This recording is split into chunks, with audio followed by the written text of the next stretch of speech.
સાબરકાંઠા જિલ્લાના હિંમતનગરમાં નાગરિક સહકારી બેંકની ચૂંટણી આજે યોજાઈ રહી છે।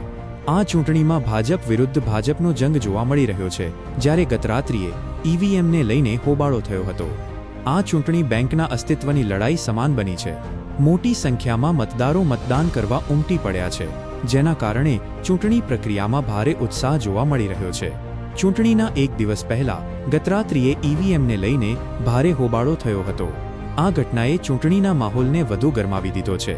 ચૂંટણીના નિયમોની અવગણના કરીને 2 ટર્મથી ડિરેક્ટર પદે રહેલા ઉમેદવારો પણ આ ચૂંટણી લડી રહ્યા હોવાના આક્ષેપો છે।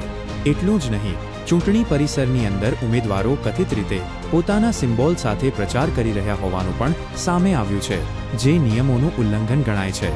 આ કારણે આગામી સમયમાં ચૂંટણી કાયદાકીય આંટીઘૂંટીમાં ફસાય તેવી શક્યતાઓ સેવાઈ રહી છે। મતદારોના ભારે ધસારાને પગલે મતદાન મથકો પર લાંબી કતારો જોવા મળી હતી।